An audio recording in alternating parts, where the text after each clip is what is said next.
গাড়ি অ্যাক্সিডেন্টে মারা যায়, সেই প্রাণীটাকে আমরা সংরক্ষণ করতেছি। এটা একটা সায়েন্টিফিক ওয়েতে এটা রাখা। এটা প্রথমে যখন আমার এখানে আসে তখন এটাকে আমরা আগে স্কিনিং করি, পেটটা কেটে নাড়ি বুড়ি হাড়টা সব ফেলে দিই। এই প্রক্রিয়াটাকে বলা হয় টেক্সিডার্মি। যে প্রাণীটা থাকে সেই প্রাণীটা অবিকল আগের অবস্থায় ফিরিয়ে আনার যে বিজ্ঞানসম্মত পদ্ধতি, সেই পদ্ধতিতে এটা রাখা। এটা প্রায় 100 বছর থাকবে যদি আমরা প্রপার মেনটেন করতে পারি।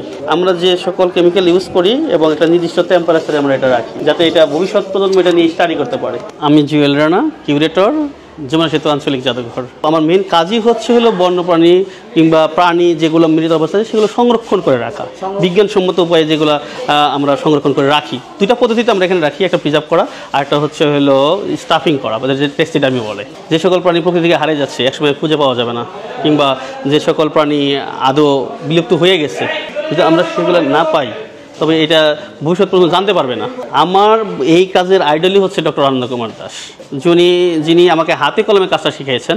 এবং আমরা এখানে শুধু যে বন্যপ্রাণী বা জীববৈচিত্র্য এটা নিয়ে কাজ করি তা না, এটা যে আমরা বন্যপ্রাণী কীভাবে সংরক্ষণ করা হয় এবং কনজারভেশন রিলেটেড যে রিসার্চ বা এডুকেশনে যে কী ধরনের হেল্প করবে, আমরা প্রতিনিয়ত এই কনজারভেশনটা চালিয়ে যাচ্ছি। প্রতিনিয়তই এখানে বিভিন্ন ধরনের শিক্ষা প্রতিষ্ঠান আমাদের এই কাজগুলো দেখে, তারা জ্ঞান অর্জন করে। একটা ডেড অ্যানিমাল যখন আসে এখানে, অ্যাকচুয়ালি তার কোনো প্রাণ নাই, সে কোথা থেকে আসছে, কিভাবে আসছে আমরা জানি না। কিন্তু যখন আমরা তার স্ক্রিনটা করি, তাকে চামড়াটা ট্রেন করি, অ্যাকুরেট বডি বানাই, শেপ দেই এবং অবিকল আগের মতো দাঁড় করাই, তখন আসলে এই অনুভূতিটা অমায়িক। কারণ আমরা জানি যে এই প্রাণীটা এখন দাঁড়িয়ে গেছে এবং এটা 100 বছর থাকবে যদি প্রপার মেনটেন করা যায়। এবং এই প্রাণী সম্পর্কেই মানুষ জানবে, জ্ঞান অর্জন করবে এবং দেখবে, এবং এগুলো পরিবেশের ধারক ও বাহক হিসেবে কাজ করবে। জাদুঘরের রেয়ার জিনিস বলতে নীলগাই বাংলাদেশ থেকে বিলুপ্ত, লিপারটাও রেয়ার, বনরুইও রেয়ার বিলুপ্ত প্রায় প্রাণী, শকুনও রেয়ার হয়ে মাইগ্রেটরি বার্ড হিসেবে আমরা পেয়েছি। আসলে জাদুঘরের যে কালেকশনগুলো করি এটা আমাদের ব্যক্তি কালেকশন না, এটা গভর্নমেন্টলি কালেকশন, এবং যেগুলো ন্যাচারালি অ্যাক্সিডেন্টলি কিংবা লোকাল পিপল পিটিয়ে মারে তাদের কাছ থেকে আমরা এগুলো পাই। এই কাজ করতে গিয়ে আমাদের শুধু আমি না, আমার সাথে যারা সহযোগী আছে তারাও ইনজুরিতে পড়েছে। এটা প্রচণ্ড স্বাস্থ্য ঝুঁকি। আমরা যেমন ফর্মালডিহাইড ইনজেকশন করতে গেছি, অনেকে চোখে গেছে, তারপর চোখটাকে ধুয়ে ফেলা, কাজ করতে হাত কেটে গেছে, অসাবধানতায় ইনজুরিতে পড়ে গেছে।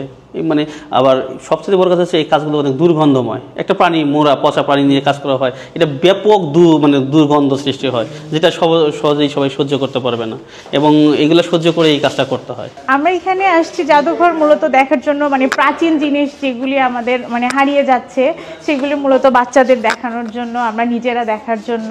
আর এগুলো তো বাইরে আসলে সচরাচর দেখা যায় না, ওদেরকে জানানোর জন্য। এখানে এসে অনেক বেশি ভালো লাগতেছে। আমরা এখানে আসছি স্টাডি ট্যুরের জন্য, আর যেহেতু আমরা জুলজি ডিপার্টমেন্টের স্টুডেন্ট, সেই ক্ষেত্রে আমাদের জন্য এই ব্যবহারিক শিক্ষাটা